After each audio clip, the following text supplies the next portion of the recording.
Today is May 29th, 2022. My name is Christine Navarro-McElhaney, and I'm interviewing Mrs.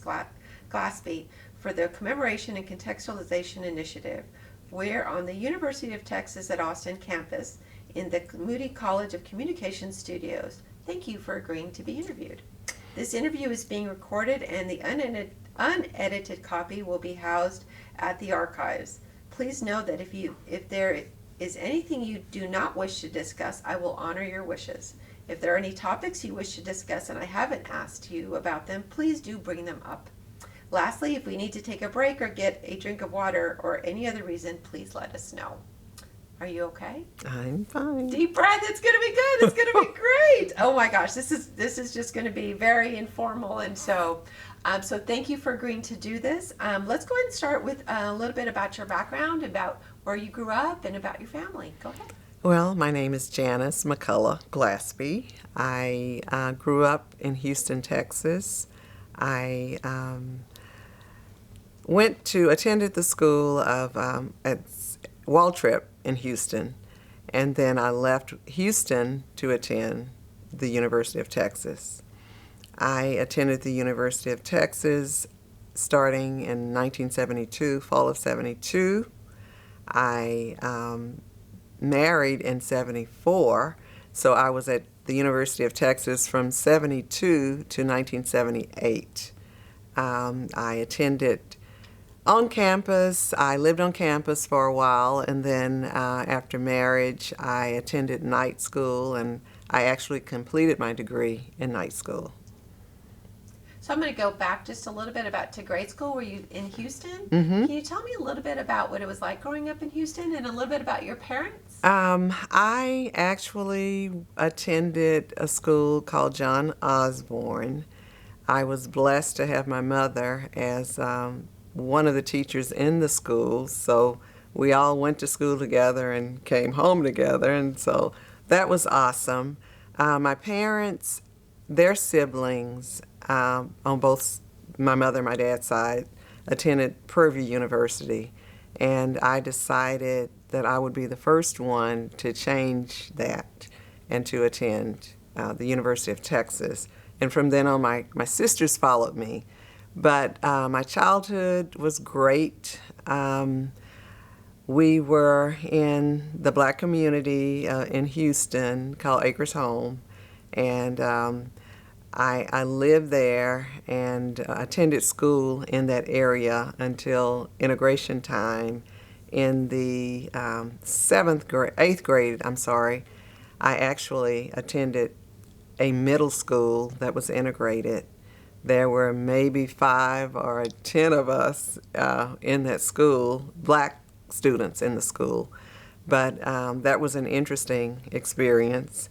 I left there and attended Waltrip, which there were 700 students in my graduating class, and I think 63 or so of us were black students. So that also was an interesting experience.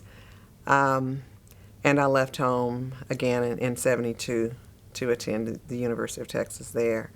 My mother was a teacher, I stated. My dad was worked at a mold foundry as a manager, first black in management there at Armco Steel Company in Houston. I have 3 sisters. 2 of us grew up together. One is almost a generation younger than I am, but we all attended the University of Texas.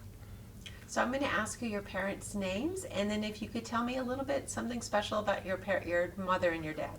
Okay. My mother's name was Rutha McCullough. She was a very, very special lady. There was nothing that she could not do. Nothing. I have drapery in my home right now that she put in 29 years ago that still looks good, and she was just very artistic.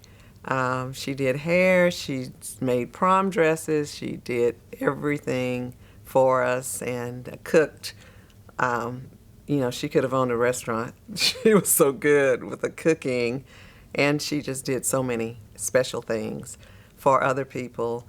She, as a teacher, had a comb and a brush in her drawer because many of the students, black students in the black neighborhood, were not taken care of very well and did not have a lot of things.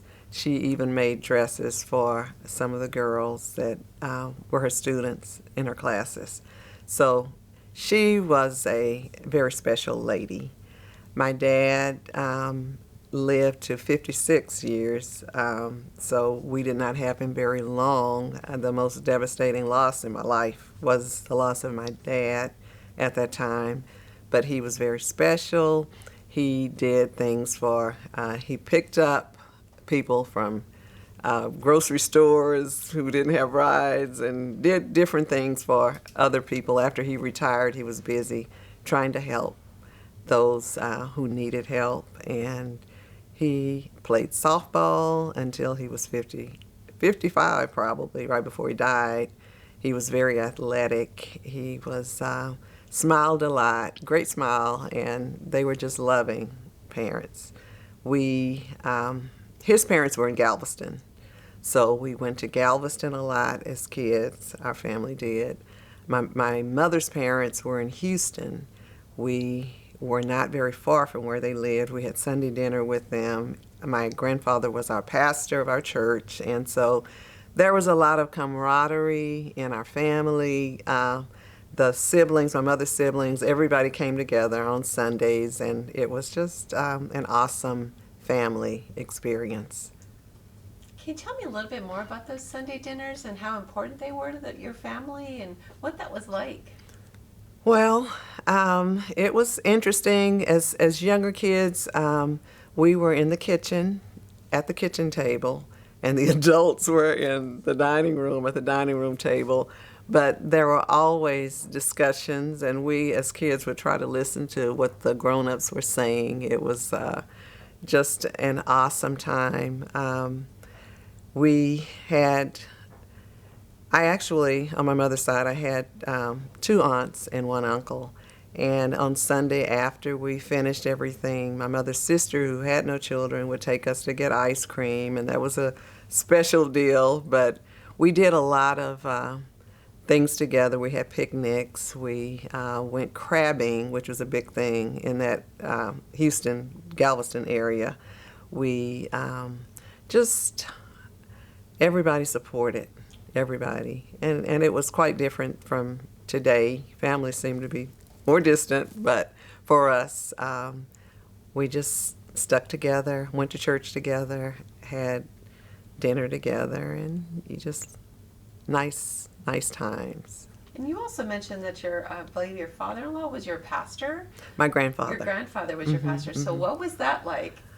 Well, it was very interesting. He was a very stately, I guess is a good word for him, man. My parents always said he was the closest person to Jesus that you could ever meet. I mean, everything was proper and in its place, and he was just, I use the word special a lot, but he was a special man.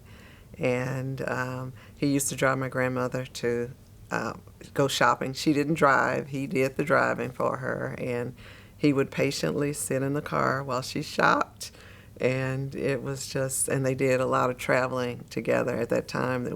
The trains were the mode of transportation. So they would go to conferences on the train and different things. My grandmother made hats, which was a big thing at the time for ladies in the church.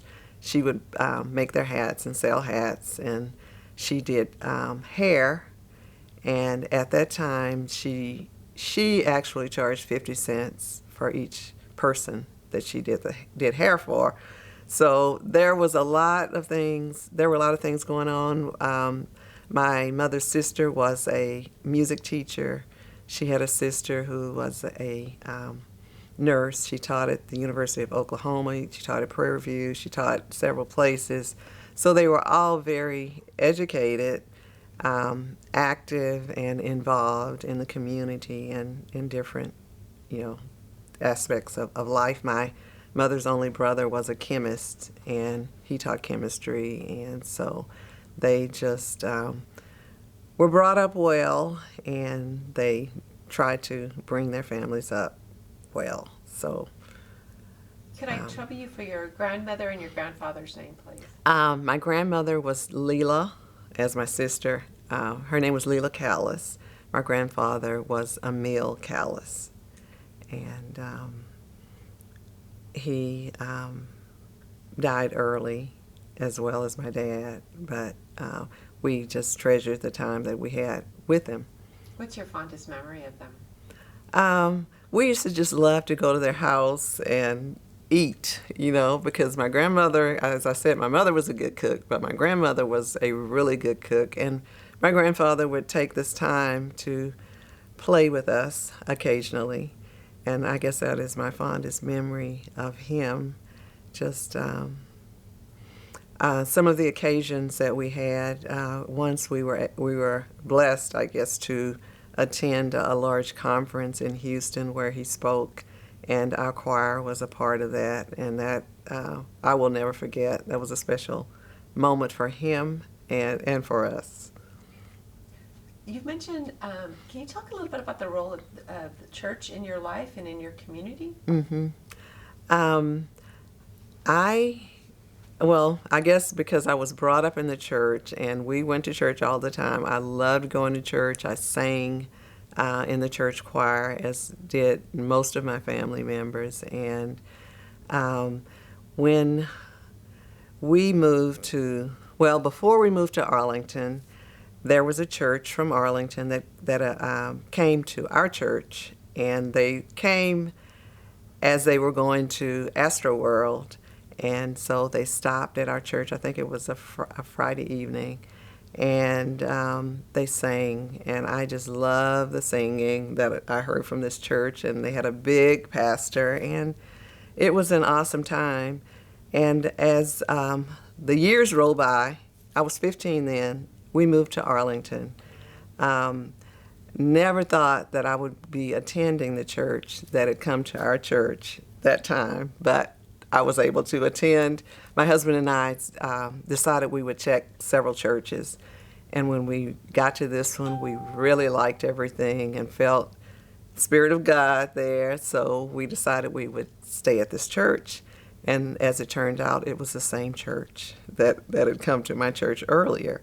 So we have been very involved in the church. My husband is one of the pastors on staff at our church, Mount Olive Baptist Church in Arlington.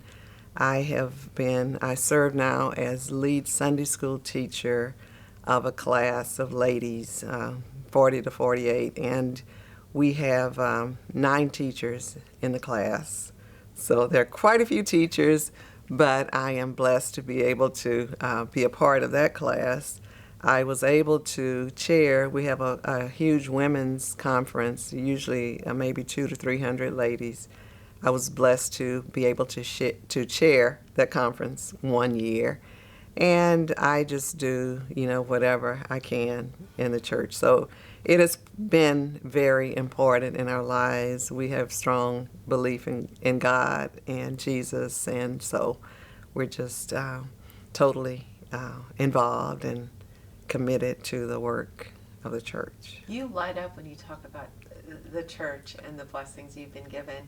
Can you describe how important that has been in your family and in your structure? Oh, very, very, very important. We believe God. We believe in God. We pray and trust that God answers our prayers. We are just happy to be able to be a part and to be able to have received all that we've received from God. He has been amazing in our lives, and we try to share that as much as we can with other people, and I don't know what else I can say. No, that's great. That's perfect. I'm going to go a little bit back again to talk about education. And you mentioned your mother was a teacher and her sister were teachers. So what was the role? Why was education so important in your family? I think, back in the day, there were not many professional careers that most black people would have, would be teachers or preachers or I don't know what other occupations, but education was important because many of us were not educated early on. It was just there was just an effort, a concerted effort to educate and to learn, and so I think it was very important to us. My grandfather had 3 years of college, so I'm sure that was why he actually did everything that he could to make sure that his family, his children, attended college. So each one of them, his children, all attended. My dad, who was from Galveston, met my mother at Prairie View, and he had a degree from Prairie View as well. His brother was a mechanical engineer with a degree from Prairie View. So I think in that generation, everybody did as much as they could to become educated, to become learned, and to help other people to be educated and just to be better people. Can you tell me anything about your dad? You mentioned he was the first black manager at the steel company. Mm-hmm. Can you tell me a little bit about him and about that journey? I can tell you that it was not the most pleasing thing, that it was very challenging. He would come home from work every day, and he had a boss, and I won't call his name, but every day I could hear him talking to my mom about this is what he did, and this is, it was just a challenging time for him because they did not make it easy for him. There was training. I remember seeing his manuals that he brought home for management training, but it was just a very, very hard experience for him. In working in a mold foundry, there was always, chemicals around. And my dad actually passed away of lung cancer. So he smoked as well as was exposed to those chemicals every day. And so I think the combination just took him out. But he was determined to get to that place in management, to be the first manager, one of the first in management at Armco, and he did everything that he could for his family. He would always talk about his stock, his Armco stock. That was his pride, and this is what I'm leaving for you and so forth. And unfortunately, Armco went out of business, and none of those things happened that he planned for us, but he just did all that he could to make his family, to take care of his family. Do you remember when he came home and told you all that he'd become manager? Do you remember him telling you all or sharing that story with you all? I don't. Okay. Mm-hmm. Okay. I want to ask a little bit about your mom and her giving and being a teacher and taking care of, it seems like teachers always take care of all the children, Mm-hmm. and kind of what that was like for her, because teachers are just so giving. Mm-hmm. And so can you tell us a little bit about that and what that lesson taught you as well? Well, of course it was a lesson for us to give to others, but just to think about the fact that that was who she was. My sister told me the other day, she said, I just remember Mom saying, don't ask anybody for donations. She said, you can sell things to them or whatever, but for whatever reason, she did not want to receive anything. She always wanted to give. And so she would have even deodorant. Just things in her drawer that she could help the kids with, because a lot of the kids at that time, there were so many kids in a home. The houses were small and families were large. Everybody just didn't get the care that they needed, but it was her desire to help where she could. What grade did she teach? She taught third grade. And when I got to third grade, she made sure that I did not get in her class. She decided that she did not want to teach us. She wanted us to be taught by someone else. So what was it like having a mom as a teacher in the same school? It was interesting. Everybody knew us because our mom was a teacher, so they knew her and they knew us, and we knew that if we did anything wrong, she was going to be aware of it because so we were pretty good about trying to do good and trying to make things the way that they should be at that time. And what about growing up in this with your sisters at the same school? You had several sisters with you at the same school, right? I had two sisters who were close to my age, one a year younger and one almost 3. So she was a little farther removed, I guess. But, we were happy to be together and to be able to go to school together and come home together. And I think it was good. So can you tell me their names and a little bit about them? My sister next to me is Joyce.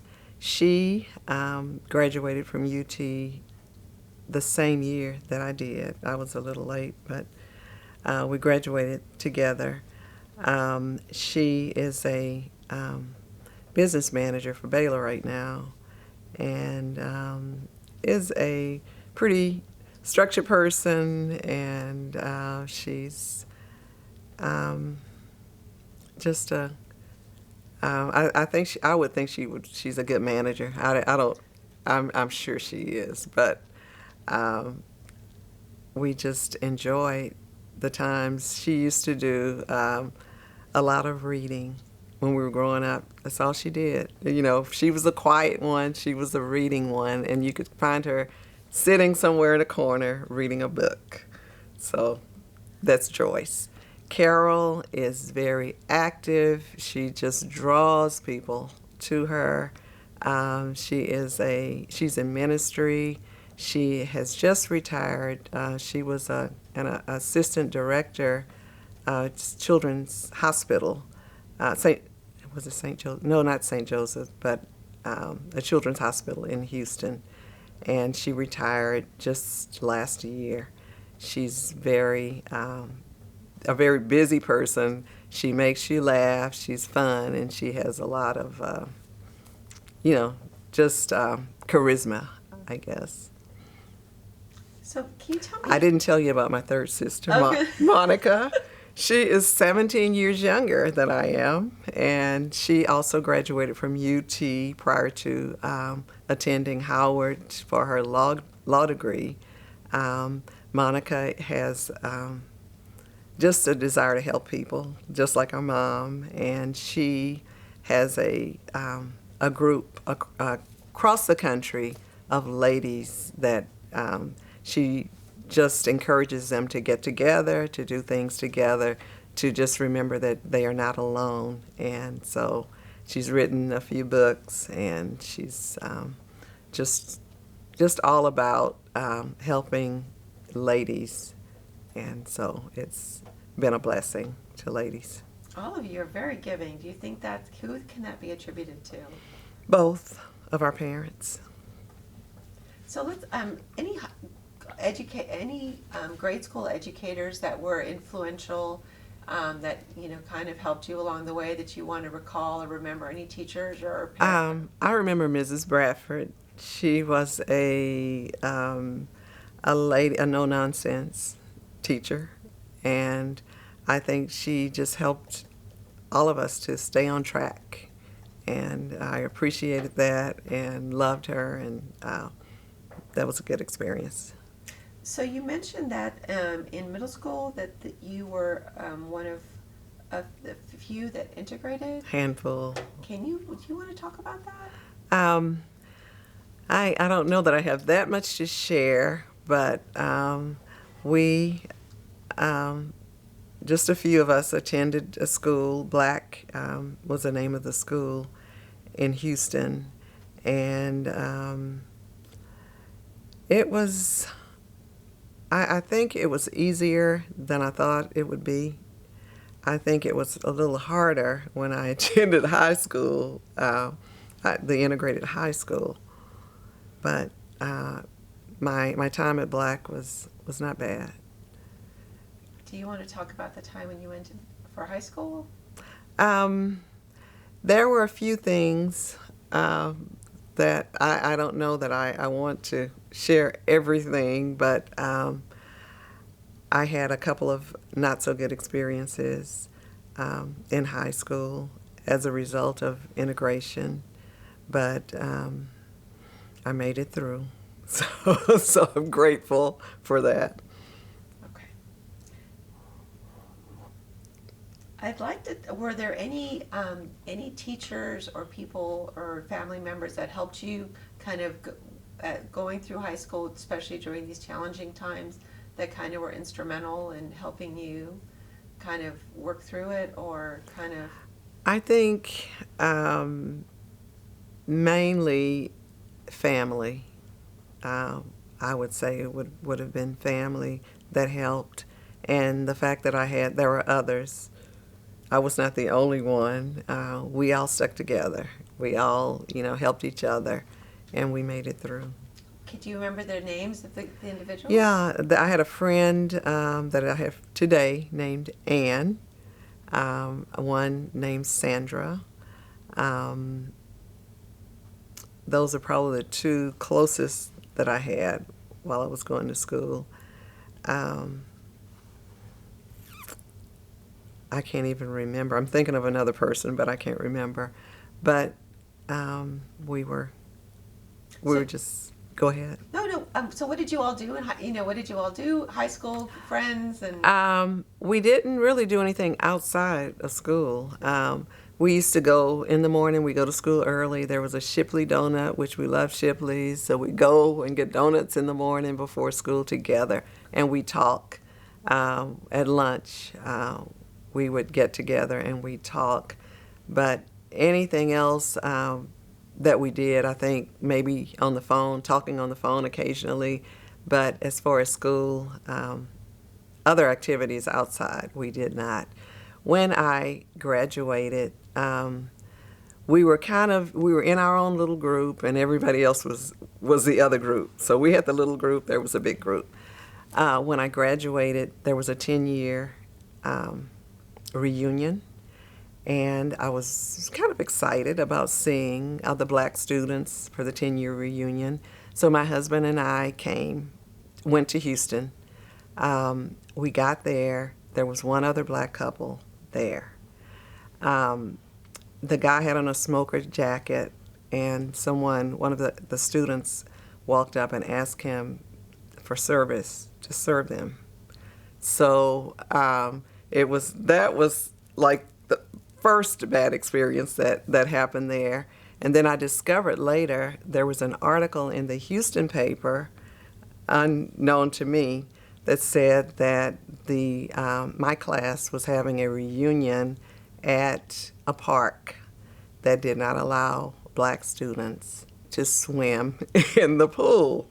So then I understood why no one had attended the class reunion, but I was not aware of any of that before we went.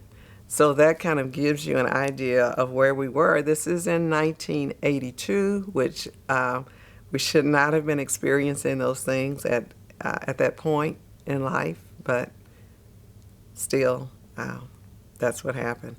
So we accepted each other, and we did have, we would have one or two other friends who were not of our race, but it was not, it was just, we're there to learn, we do what we need to do and graduate and move on. I don't know how to ask this. What lesson can you teach others from that experience for others that experience that type of racism? Unfortunately, I don't know how you can prepare anyone. Even if I had known, I don't know. It's not something that you can just prepare anyone for. I don't think. I think that when people decide that they're going to treat each other fairly, I think that's when the difference comes in. But as long as there is discrimination, there's a problem. That's the 1980s. I mean, even today. Mm-hmm. How do you, how, I don't know. Well, and this year's our 50th, our 50th year. I have not heard from anyone in the class. So I'm sure there is a 50-year reunion. So we'll see how that turns out. Tell me about applying to UT and as seniors, what that, did you have counselors that helped you? Was it your parents? Or, I mean, navigating the, as a incoming freshman, that's not an easy task at any age, or, So can you talk a little bit about that? Well, I can say that, yes, my parents helped me. We got everything taken care of, everything submitted. But for whatever reason, UT was a little slow about responding. So at the very last minute, I'm still wondering, am I going to be attending? And my husband said the same thing happened to him. He got a last minute acceptance. So we both kind of laugh because we say that his second choice was, I think it was North Texas, and mine was TWU. And so we figure we would have met on, there had we not met here at the University of Texas. But I don't think it was a very hard process, actually, just trying to get everything submitted. The hard thing was the waiting to see if I was going to be accepted or not. So what was that like when you received, I'm assuming it's a letter Mm-hmm. at that time, what that was like and kind of what your family, because you're the first one, right? The first daughter? Right. So can you kind of describe that and Yeah, your family? after everybody had gone to Prairie View, and then I decided to go to the university to attend the University of Texas. We were all excited. When we came here, my family, we met Mrs. Duran, and at that time we were able to find out, because we came here to see if I had been accepted. We found out that I had been. I did get a letter later, but at least I knew that I had been, and then we were able to proceed from there. But it was exciting. And then, my sister next to me, the one that liked to read, Joyce, she actually decided she would come and on down the line. Let's talk about telling your parents that you're not going to Prairie View. Oh, not a problem. My family is all about, advancement, moving up, progressing. So it wasn't a problem. They were happy, very happy. And that's an experience that I missed, was that all black school experience. But, I don't think that was to be. This is where I was supposed to be. So why UT? It was the best. And I wanted to go to the best school that I could attend, and that was UT. So had you heard about UT Austin before you came to school here, or the From other people? Mm-hmm. Not really. I didn't know anybody who had attended here, but I just decided that was a place. This is where I wanted to be.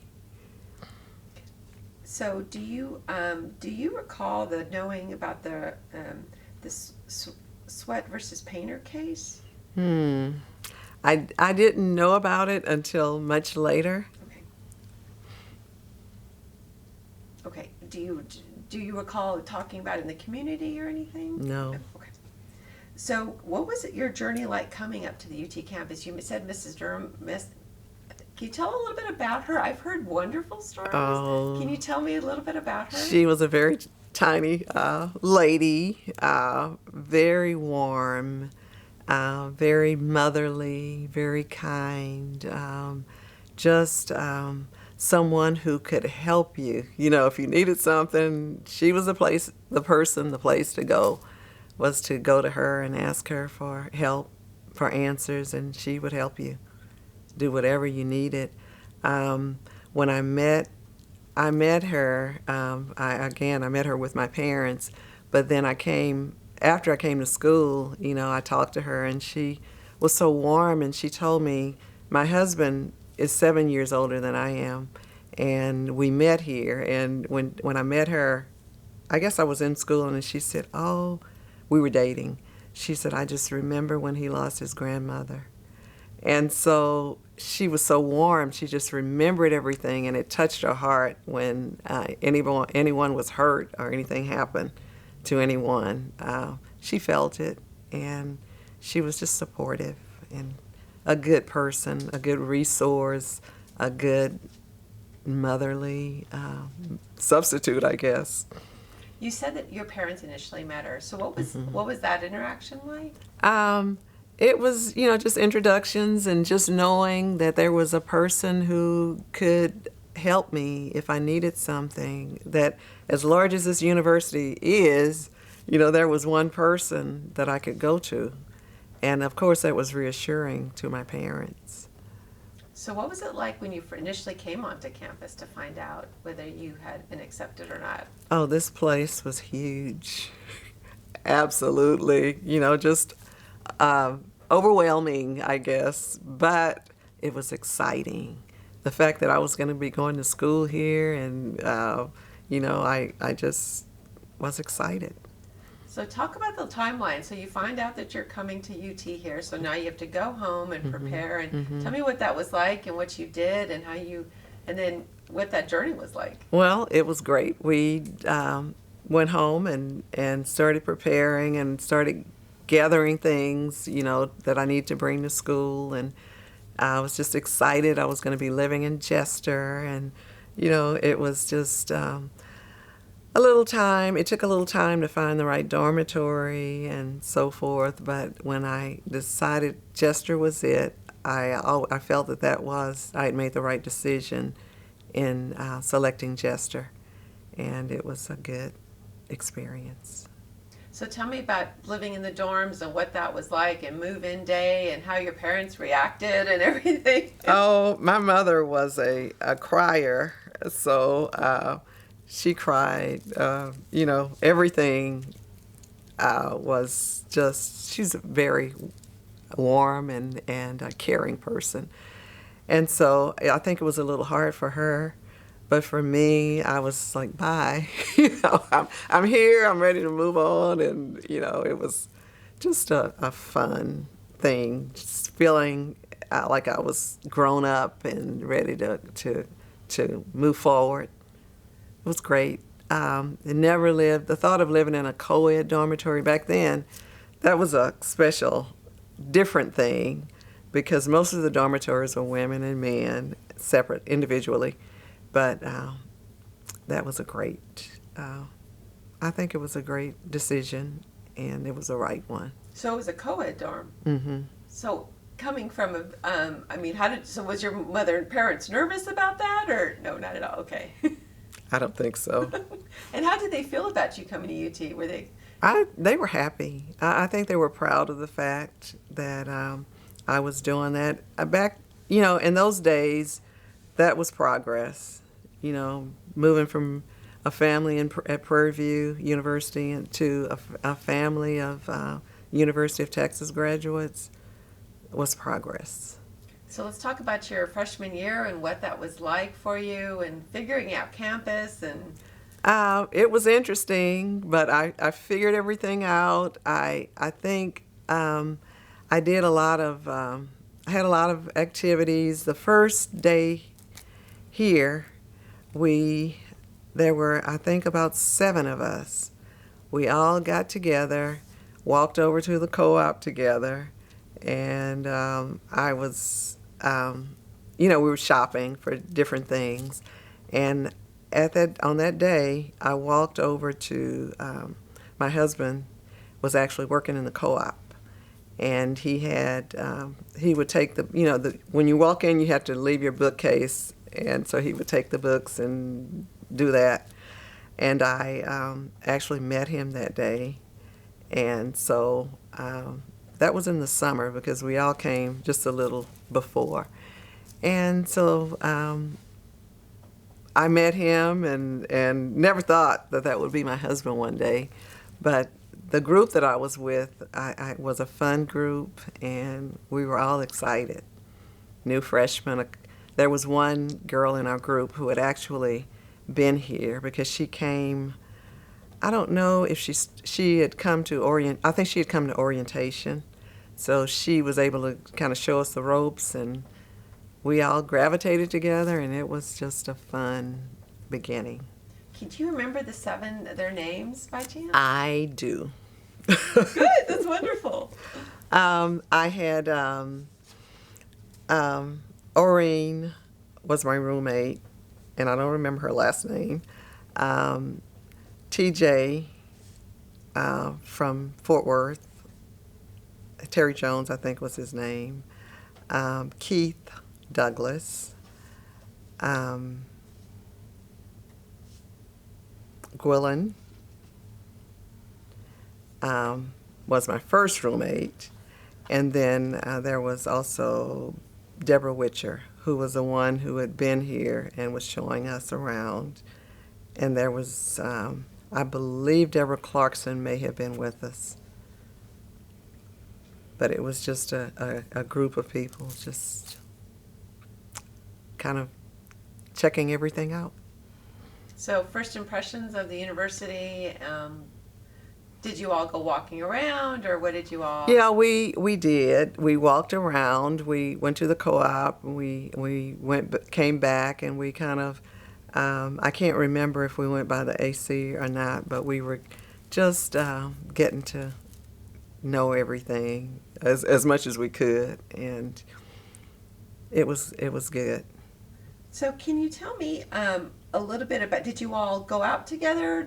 You said there's 7 of you, so did you all? Well, we weren't all together all the time. I mean, the group kind of evolved. It was different. Sometimes there were certain people in the group, and sometimes there were others. We would go to eat together. We ate in the Chester. A lot of us did, dorm. On Sundays, we would do different things, because it was last meal I think we didn't have at Chester. But we went to parties together. There were sororities and fraternity parties all the time, and so we did those things. There were 400 black students on campus at that time, which was a small number. When my husband got here, there were 100. So it was even smaller. But we were able to, we had a black room that I don't know if that's still in existence today, but we would all go together there and play different games or whatever, or have meetings. And there was a Unity Club, I believe it was Unity, and Wade Simmons at the time was the president of the club. I can't remember the name of the club at that time. Black Students Integrating Texas or something to that effect. So we would go to those meetings. There were a lot of activities that we had on our own that were not necessarily university activities, but things that we would do just to add a little bit to the experience of, we're done with studying for a while, and we have fun for a little while. Talk about the classes and the degree you chose, and kind of any professors or what that experience of going to UT. Well, I actually began with nursing. I had one of my mother's sisters I mentioned was a nurse, and she had actually convinced me that nursing was the best thing that I could do. And so I started it, and then I discovered it was not for me. So I switched to the business school, and I had large classes. That was, something that I was not used to having. Classes had like 300 or 400 students in them. That was large, and then some of my classes were small. I found that my English classes were a little harder, I think the freshman year, and I loved the business classes once I really got involved in that, because I was I was married and started attending night school, I had, fewer classes at that time. I had already had my first child, but it was an interesting experience. Was able to place out of a few things in the beginning, Spanish, and I could not probably speak a sentence in Spanish today, but that was exciting to me to just have some placement class before I began school. And I think, the classes, some of them were very hard, especially the nursing classes, but some of them were not as challenging as others, but great experience. So one of the questions is, what do you think your professors' expectations of you were? I would think just to learn whatever it was that they were actually teaching, and to just excel. So let's talk a little bit about, you mentioned you met your husband like day one that you came? I think it was the first day. Now, that may not be correct, but I think it was the first week. So do you remember him? Talk a little bit about kind of meeting him and how that courtship went. Well, it was interesting because I was dating somebody at home when I came, and I actually went into the co-op to buy a card to send to the person I was dating. So I got there, I met him, and I kept going with the group and everything. But my friend was coming to UT, and he had asked if he could, I had actually decided that I was going to rent a car when he came that weekend. And so I started asking, started checking on the car, and I found out that you had to be 25 to rent a car. And my husband actually was that age, and someone recommended that I would ask him. So I asked him to rent the car, and he said he would do it. And then when we got there, you needed a $25 deposit. I had no money. So he actually said, "Oh, no problem. He said, I have money at home. I'll go home and get the money for you." So he went home, got money for me to rent the car, rented the car, actually didn't use it, but and turned it back in. But it was just amazing. Later, after I broke up with my friend, I could actually turn my attention to my husband and realize how nice he was and how he did not have to help me in that way that he did. And from then on, the next semester is when we actually started dating. And that was 73, and we married in 74. So, and my husband had said he had been to Vietnam. He had started UT, went to Vietnam, came back, and he said, this is the last semester that I will look at freshmen. That was his thought before he met me. And so I fit into that category of the last semester freshman. So we met, and we used to sit on the steps at Jester and talk, and he had a black truck, and he would pick me up in that truck, and I was like, oh my goodness, I'm having to ride in this black truck. But anyway, we rode in his truck around campus and did different things, and it was just an amazing start. He had a friend named Dan Bailey, who every time my husband would come to Jester, Dan would be with him. And I kept thinking, am I ever going to have any time with him alone?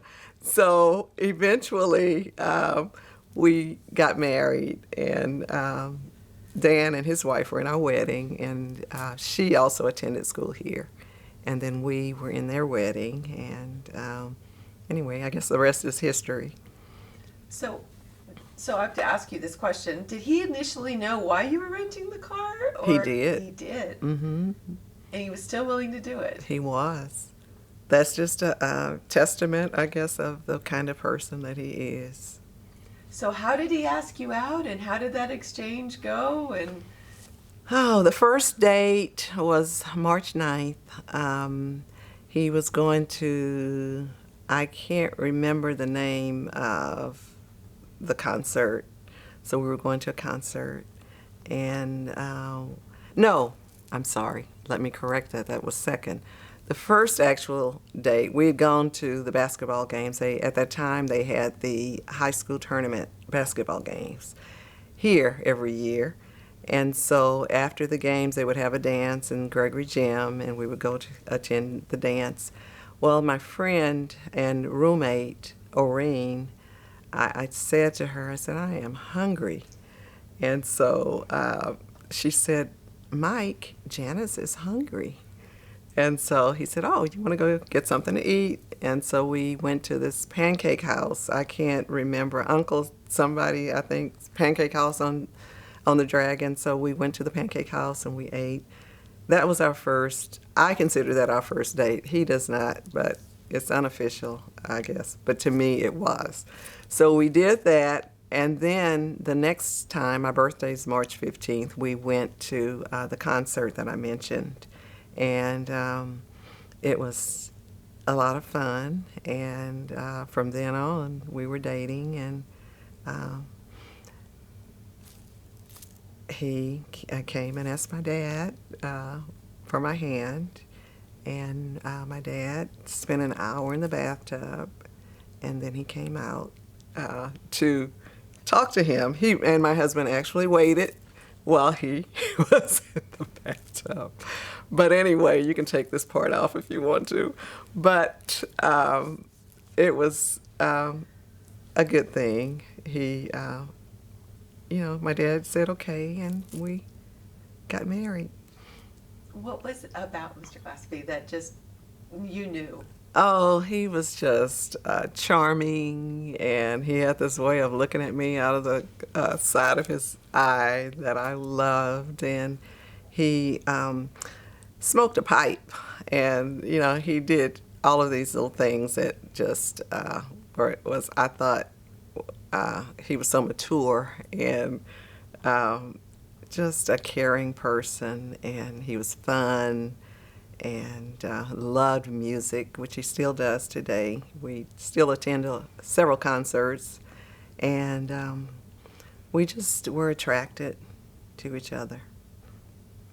So let's talk a little bit about going to night school, being married and then going to night school and what that was like, and a mother and everything that entails. Well, it wasn't easy, but it was, I was determined. When my husband talked to my dad before we married, he said that he made sure that my dad knew that I would finish school. He was not going. Our marriage was not going to get in the way of finishing school. So, as challenging as it was, I just believe that God just got me through it, and that was great. So how many classes would you take a semester? I can't even remember all of that, but I can just say that I may have been taking 2 or 3. Okay, so and then you work, so you went to night school, and can you tell me a little bit about your community of friends while going at UT? You mentioned the 7. Can you, anything you want to share, any special memories or? I mentioned those 7, and I also mentioned the 2, Dan and Gloria Bailey. So we have remained friends. The rest of them, I have not really. Well, on occasion I've communicated with other students that I was friends with, not necessarily those 7. We just kind of went separate ways. But my husband was part of a fraternity, so we still occasionally connect with some of the others. Keith Douglas, who was part of that group, over the years we've done things together. He and his wife Melody. Melody actually went to school with me in Houston, and then she met Keith here, and they got married. So I think there were a lot of, and also my husband's friend. My husband has friends who were students here as well that are close. And one of them is married to a student an ex-student who went to school here, and we're still pretty close. So there's most of my friends now that were actually attending UT are my husband's friends and their wives who attended UT. What do you think attributes that closeness still? I mean, to this day, you're having, I believe, you've dinner plans with the Baileys, and so what do you attribute that closeness and that bond? I think with all of them, my husband and his group, they actually formed a bond and gave themselves a name, and they have just been close friends. And so we're actually just staying connected, as I said. One of the couples attended here, and most of them, because he's older than I am, they were here before I was. But we have a group that we meet with every year in North Carolina. We spend a week and go on vacation with 10 couples, and so a few of them are UT students. And so we just I think commonality, things just kind of draw you together, and you're just friends for life.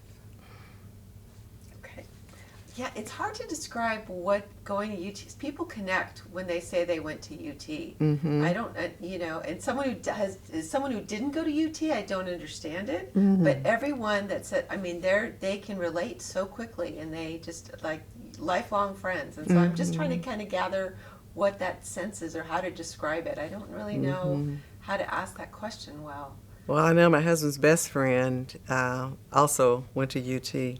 So I think because he was here, I guess on campus, he had the full campus experience. I did not. I had, just started here, got married, and then night school, and didn't have the same. I just kind of moved away, I guess, from the friends that I had when I began. But for them, they have 4-year experiences that they can share and remember, and it's just friendships for life. So while you were attending UT, are there any stories that that you remember, like for entertainment, or what you would do, or where you would go? You mentioned different places that you remember that you like, oh, that's gone now, and kind of thing. That Pancake House is no longer here. We used to attend church. There was a group of us who would go to a church for Sunday school, and then we would leave that church and go to another church for service. And so that church, David Chapel, is still here. Also, there was a second church that we went to, St. James. It is still here. But as far as events, I have not been on the campus in a long time to know what buildings are still here and which ones are not. But I do know that Gregory Gym, I used to go to Gregory Gym and sit and wait for my husband and his friends to finish their playing basketball. And after they finished, we would start our partying for the night or our date or whatever. So Gregory Gym was a big place for us. We used to eat at Nighthawk occasionally. And I don't know if that's still here or not. I haven't heard of it. Okay, so that's gone. And just, order pizzas and other things. And those places may be gone too.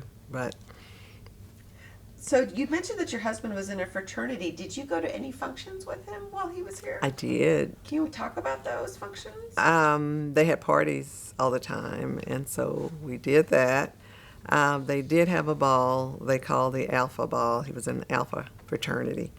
I remember attending one with him. I kept a picture for quite a long time. I no longer have that picture. But that was a fun thing. back then, dancing was really what we did a lot. Parties, dancing, and it was just, I guess, kind of a release and a fun thing to do. Did you was it? Can you tell where was the event held? And did you dress up? Did you? What's it? Yes, I think Gregory Gym was a big place, and then they would have different people lived in apartments, and they would have parties in apartments, and I cannot remember any other places. Okay. And we visited, of course, each other in different dorms, Dobie and Kinsolving and different places. Can you describe what your relationship was with the wider Black community in Austin while you were at the University of Texas? I knew students who were from Austin, and that was my only involvement with the Black community while I was actually staying on campus. Later, I began to, attend churches that were in the community. And so I got a chance to get involved in the choir at St. James and to get to know people that way. Neighbors, when we moved after graduation, after my husband graduated, we moved and got to know the neighbors around, but not very much activity. Okay. You mentioned the church that you're a member of different churches. Can you talk about the churches and your role in the choir? And Yes, we were members. My husband and I married, and we were members of David Chapel. I actually had joined St. James, and that is where I was in the choir at St. James. But my husband decided that his preference was David Chapel. So when I said churches, it was those two. So I actually left St. James and we attended David Chapel. We were not very involved. My husband was, he wanted to worship, but when it was time to go for the games on TV, he was ready to go home. So we didn't hang around after church. We just kind of, but I did get involved. They had a women's group that I got involved with at David Chapel, and that was about the extent. do you remember the name of the group or what the It was activities a were? mission group. I think we just met and had lessons, Bible lessons. Okay. Can you tell me what were the spaces that you felt most at home in during your time here as a student? I felt at home, of course, in Jester. I felt at home in Mrs. Duran's office, her presence. We had the Black Room. That was another place. Afterwards, I think, once again, it's almost like I had a half college experience because I married 2 years after I started college. But those are probably the places I would say. Can you describe to someone like me who does not know what the Black Room is and what it was and what it was like and what you all would do? That's where we had meetings, and that's where we would just conjugate together, and we would play cards, or we would do different things and make plans for whatever we were going to do next, that type thing. Okay. And did you participate in any school or organizations or activities at UT? I did not. Okay. And then how did coming to UT? Oh, I'm sorry. No, go ahead. I did spend a semester singing with the Southern Singers. I forgot about that. So I had one semester. We traveled a little bit, and that was just a wonderful experience. Can you tell me who the Southern Singers were and what kind of the activities? They were just girls. It was an all-girls choir, and it was a part of the university. We traveled to like Army bases or whatever, those type places, and sang for the soldiers, and it was just a nice experience. Okay, and how did coming to UT and spending time here affect you?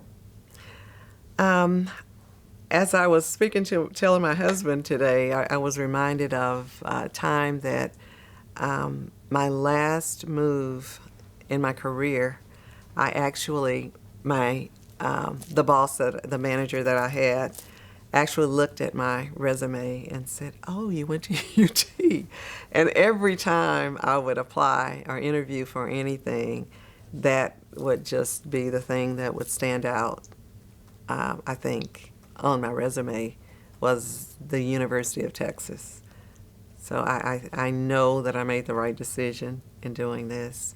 I also, as a result of being here at the university, I applied for the job that was actually my 30-year career. And when I applied, the human resources manager actually had attended UT and was one of our friends from UT. So I shouldn't say, of course, I got the job, but I got the job, and that was the beginning of that career. Do you think it's a close-knit family in some ways, or connection because of the school, or how do you, I mean, there's a connection everywhere that you mentioned about the UT connection. What do you think how do you think that's attributed to? I know my husband and I attended a meeting, the Texas Access Arlington last week. And they have this Thursday night they call Thirsty Thursday. And so one of the things that they mentioned was it doesn't matter where you go. If you're wearing a shirt like you're wearing, Longhorn, someone is going to relate to you and know that you, have some comment about the University of Texas experience, and you'll find Longhorns everywhere. So I think it's just once we know that, that you're a Longhorn, then we connect. What did coming to UT mean to you? It was just progress, I guess. Being able to do something in my generation that the generation before could not do. They were not able to come here, but I was blessed to be able to do it. And so just the fact that I was able to have the experience, to be able to get the degree, to be able to have attended this university has been just a blessing to my life. As I said, and with the resumes, with the job interviews, with just connections with other people, friendships for life, as I mentioned before. So tell me about graduation and what that was like for you. Well, it was an exciting thing, but I did not participate, I just actually got my degree. It was mailed to me, and that was basically it. I didn't have the activities. I was not involved. Okay. I lived it through my daughter, though, because she actually graduated from UT, so we were able to come back for her celebration and everything. But I was a mother then. I was busy then. I was happy to be able to have accomplished what I had accomplished. So once you attained your degree, what happened next? I applied for a job with Joskies. They had an executive training program. I had always wanted to be a buyer, or that was my goal at that time. So my next step was going into the Joskies executive training program. And how was that experience? What was that like for you? It was a good one. I was excited. I loved retail.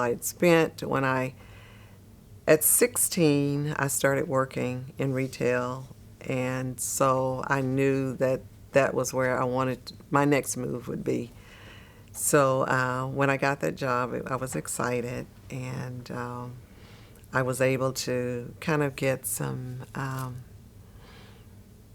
just a feel for what retail management was like.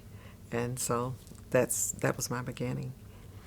So I forgot to ask you, and my apologies, going back to UT Austin, did you work while you went to school here? Mm-hmm. Can you talk a little bit about that? I'm sorry, I didn't ask that question. I once I married, I worked part time. Eventually, I worked full time prior to graduation. I worked for Sears in their credit department. And so I would do approvals, lower approvals for customers who are desiring credit. So you worked, you were a mother, you went to school, and a wife. Mm-hmm. That's impressive. Well, we do what we have to do, right? Yes. How did you manage all that? That's a lot. I have a good husband, as I have stated before. We had an experience, when we first got married, it was, he was working on his dissertation. He had finished his degree, first degree, and we discovered that we were able to get food stamps, and that was the most exciting thing to us at the time. He was getting a GI Bill, which was paying for his school. And so between that and our part-time jobs, we got through it. And then he started working for IBM. But he was always helpful to me, and encouraging me, supporting me to do whatever I had to do to get through.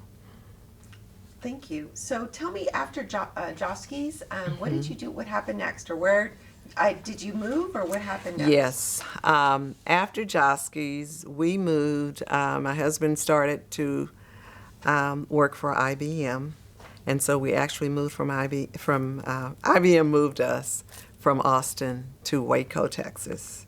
And when we moved to Waco, I became a retail manager again for Dillard's, and I was there for about a year, I guess.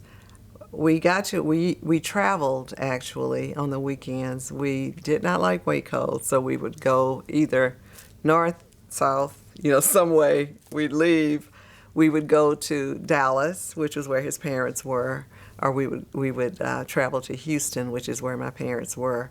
So I actually left retail at my husband's request. It was not, conducive to our lifestyle.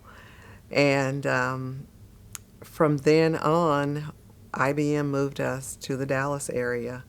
When we reached Dallas, that is when I actually applied for a position at MCI, MCI Business, and then we actually became Verizon Business, which is where I retired in 2014. Can you tell me a little bit about what you did at MCI? Sure. So, sorry. I'm wondering if I'm giving you too much information. I think I am. I'm hoping. No, I mean like food stamps and all that. No, you know what?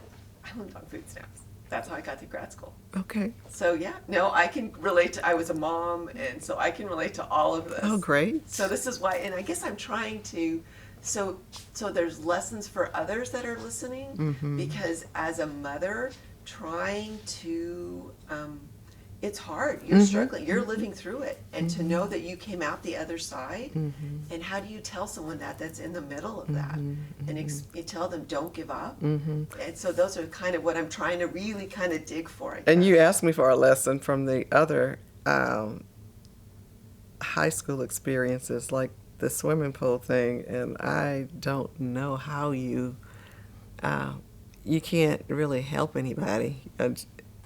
When they experience it, it's just kind of devastating. I mean, what can you say? What can you say, Amber? I don't know. Yeah, I mean, it was devastating. That was the biggest shock. But okay, I'm ready. Okay. Yeah, no, it's devastating. Yes, and I didn't know how to quite ask Okay, so we were leaving Waco. You're traveling. You had just left we're restarting our interview. So you're traveling. You're going different places, and you've left Dillard's, and so you started with MCI. So let's talk a little bit about MCI and what you did, and kind of walk me through that, please. Well, I was a service manager for MCI, and it didn't start off that way. So I had moves throughout my career, and I actually managed accounts. And there were times when when I started in the very beginning, I had like 80 accounts or something, because at that time, technology was simple and you could handle several accounts. They may not need you every day or whatever. And at the end of my career, I handled one account that I managed. And it was not simple. It was a challenge. But I loved my job, and it was very rewarding. And I was able to do several things. And we, in the sales environment, we had several competitions and several different things. My probably greatest thing that I recall that happened during my career was we had presentation contests. And there were, in the beginning, 300 of us who began competing with this presentation. And at the end, we had to travel to Atlanta to a group of VPs to do presentations. And I actually won the presentation. So that was my most exciting experience that I had. It was, it was a country, across the country. And so I just was grateful for that. But there were several things going on all the time. There was new technology all the time. And because we were in business, our clients were business clients. And the needs were just evolving. They were great. They were challenging, and it was just a matter of trying to determine how to keep these people satisfied and happy with the services. So that was basically my job.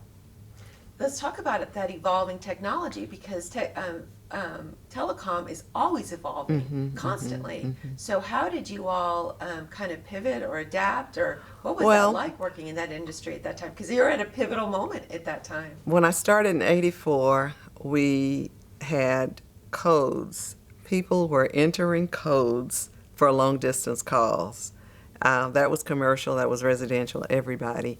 And then the very first thing that MCI did was created machines that could be installed at companies where the codes were already programmed in, and at that same time they had Watts lines, and so some companies would have one or two or so forth.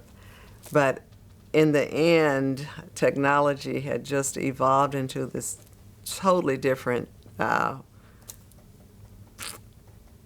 guess it was, the needs were greater. We were supplying customers with services, and they would supply their customers with services. And it was very, very, a lot of it was difficult to understand, to implement, to manage, but yes. So what was it like as you moved up in the different capacities? What was that like as a female, as a black woman? I mean, what was that like?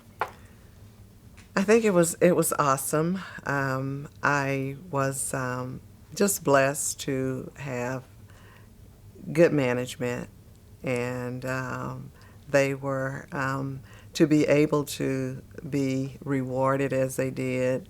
We would have company award presentations and so forth, and I was always excited to be able to participate. There was one in Hawaii, there was one in Las Vegas, there were different places. And at that time, in those days, it was just an honor to be able to be selected to do those things. So I loved it. I really loved it. How many years did you spend at MCI, and what was your most memorable moment? I spent 30 years with MCI / WorldCom / Verizon. And I think my most memorable moment was when I went to Atlanta and actually won that contest for presentations. It was always rewarding to me to be able to help. I loved the challenges, and I would not let it go until I could resolve whatever it was that I was faced with. So I enjoyed it. What words of advice would you give women that are going into kind of corporate America? What things would you tell them that would kind of help them navigate? I would tell them if you can get a mentor, I think that's the greatest thing, to have an inside mentor in the company. Everybody works hard, but everybody doesn't make it, to next levels. But for me, prayer, I prayed for this contest. It didn't just happen, that I just believe that God did it. And so I believe that prayer helps in these situations. And then just being aware of what's going on around you, being aware of what openings are available, being just available makes a difference. So the one thing I did not ask you about was your children. So my apologies. Let's talk a little bit about your children and you had a child while you were at UT. So let's talk a little bit about your children. If you could share their names and a little bit about them. Okay. Well, my first child that I had while I was at UT, her name is Tamara.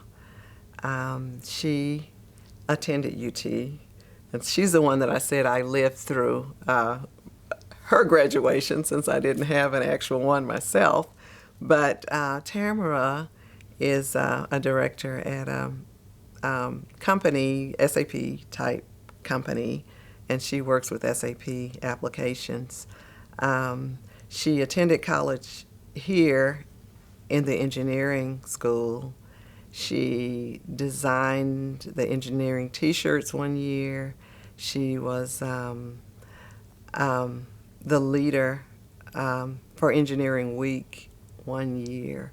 She was on student government, and which was a big deal for us. We came and celebrated with her as they did their inductions and so forth. And she has 3 children. My next child is Michael, named after his dad. Michael is a manager at Perry's Restaurant, which is a steakhouse. He has 1 son. He did not attend UT. My next son is Marcus. He actually attended the University of Arkansas, and still in the neighborhood. But Marcus is a manager, also a restaurant manager. He's single with no children.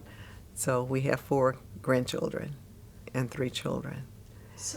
So what was it like when you came to bring your daughter to campus and kind of reliving that? What was it like for you? Because you came here, and so what was that experience like coming back to UT as you bring your daughter? Well, it was familiar, because we had been here, but to just watch her, graduating was just a blessing and exciting to us. To hear the dean call her name, he did mention several students who made his job a delight, and we were blessed to hear her name as one of the names. And it was just having my family. Our families came with us to celebrate, and it was just a joy to be able to watch her. Now, you said you lived your graduation through her graduation. What was that moment like for you when she kind of crossed the the stage, and what was that for your family? It was awesome. We were all excited. Okay, can you tell me a little bit about the Precursors and what that organization is and what they mean to you? Well, we are new to the organization. We are precursors and we are new, so we're being not here in the city of Arlington. We've not been active recently. So, and I know because of the pandemic, there have been things delayed, and I don't know that they have been meeting during the pandemic, but I think it's great that the university is actually taking the time to acknowledge the precursors. Why is it important to do this? Because, as I said before, for the black community, back in the earlier days, we didn't have the opportunities that we have now.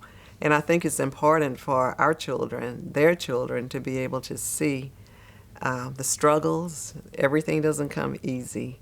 The things that went on early on, the way that we began our integration of this university, and then the results that, the place where we are now as a result of what began earlier, with the earlier precursors, even before me. What do you hope they will see at the, what do you want to see at the end? What is your vision of what you want them to take away from this? When you say them, The university or fellow students or people that come, what is the legacy of the Precursors, and what do you want that to be known for, I guess? I think that they need to know that, I hate to get political, but we are all people. And unfortunately, there have been struggles, but, just never give up. Look at how these people have given their time, their lives over the years, and not given up. And look at what has resulted as a result. We're not there yet, but we're doing, the best that we can. We're on our way. So I just believe that they need to see that this is not something that just happened, that someone had to give up a lot to get here. Did you meet any of the Precursors that came in the 60s or the 50s while you were here or after that were instrumental to you? I have not met anybody from the 50s. My husband was in the 60s. He got here in 64. And so I have met and I meet many people in that group. So I am done with my questions, but I believe Amber has a few. Yes. You can ask them so it will sound better. Also, I'm sorry that I crossed out so many. No, that's good. That means I did my job, sort of. Okay, so how competitive was it being a business major? Competitive with the other students, or I was never really aware of what the other students were doing. Most of my time, because I was in night school, it was a smaller group during the time that I was majoring in business. So I really don't have a good answer for that question. So let's talk about those smaller groups and how important that was going at night school, though, because you're sometimes a little older. You're sometimes, everyone's working during the day or has a family. So do you think it was a different experience than going in the daytime, because you were multitasking in so many ways? Was it a different experience going to night school than it was during your first 2 years? Yes. Can you talk about that? One of the things you mentioned, the classes were smaller. There was probably, I would say, more interaction earlier. At night, I don't remember meeting anyone, really. I mean, we go to class, we sit and listen, and we're out. So the connection wasn't there for me that I had when I was going prior to night school. But like you said, you had, you went to class and then you left because you had to, it was late at night, 9 o'clock, 10 o'clock usually when you get out. So, do you wish you had done anything different in college? I think I could have studied more. You laugh, but We all could have. that is that would be my only answer. Taking things a little more seriously at the beginning, and then I wouldn't have been on this mad rush at the end to finish school. So, but I'm going to actually let you ask these questions, and then I'm going to move over, and I'm going to let you ask these questions because I think you understand what you're looking for, and so we will switch. They can edit this. I think it comes, and then you can follow. And up. you can listen. I'll listen. I can listen. I just don't want you to knock over the water. That's all. They can fire me if they want. They will. Go ahead, Amber. Go for it. Are you okay with this? Mm-hmm. Okay. Cool. I'm trying to ask them kind of in order. It's fine. Do you remember when you heard that Almichius Duran was getting a building named after her? How did that make you feel? Were you surprised? Not really surprised, but I was really happy. I think she deserved it. I wasn't here, but I was able to look at the booklet and everything that was here.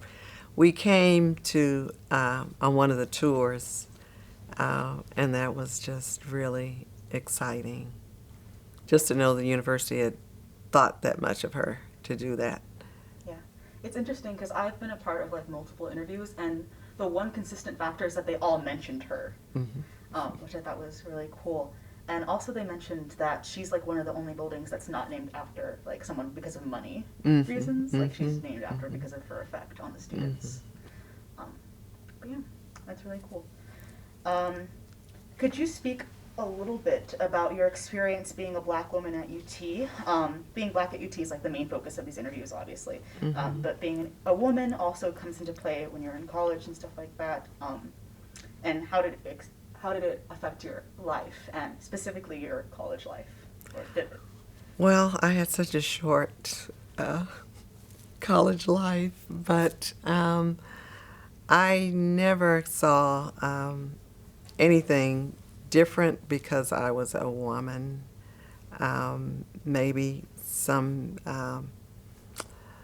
because I was black, more so, but there were some privileges that I saw that non-black people received. And I guess that's my answer. Yeah, this kind of goes a little bit along with it. But what was your experience like with white students on campus? Like, were you friends with any, and were those friendships different? I had a white roommate, which her name is Patty. I don't remember her last name, but she was a very nice person. We were able to share some things together. She actually was part of the Southern Singers group that I was in, and it was just, there were some commonalities there. So that was a good experience. I also ran into one of my high school friends that I did not know was here. Again, that was a good experience. But other friends, I can't say that I did. I can say my husband did, but I can't say that I had any. Did you know you were going to go to college, or was it more of like an option? I knew I was going. I came from a family that went, and it was not an option. It was an expectation, and I was totally willing to do it. Great. You said that the first time you were like integrated in a classroom setting was 8th grade, right? Mm-hmm. Would you classify that more as your first instance of desegregation or integration? Integration. Do you think that they were like treating all the students the same? They all had the same expectations for you guys? Unfortunately, I cannot remember the details of that time in my life, but I don't remember any major issues at that time. I just remember that the hardest thing was just being in the minority, and everyone else, the majority, they knew each other, they were friends, and my little circle was just the group of black students. So I would say that as far as camaraderie or friendship goes, there was no real connection there. And my last question, which I think is a good last question. How far do you think we've come as a university about prioritizing black students at UT, both active students and getting more black students to come to UT? I was disappointed. My I shouldn't start off by saying that, but my daughter, when she came here on a full scholarship, it was just being offered to students, I think in the top 10% of their classes. And a couple years afterwards, they just stopped offering those scholarships, and things became a little harder. It became a little more difficult. There was no real scholarship support as there had been in the past. So I think that is not a good thing. There are different thoughts, I guess schools of thoughts on how the university should give scholarships, but I feel that they should do more for the black student than is being done today. There have possibly been some things that I'm not aware of because I'm not real close to what's going on at the university, but I would love to see more black students not having to struggle to get here or not being turned down even when they are in the top of their classes. Would love to see them have the same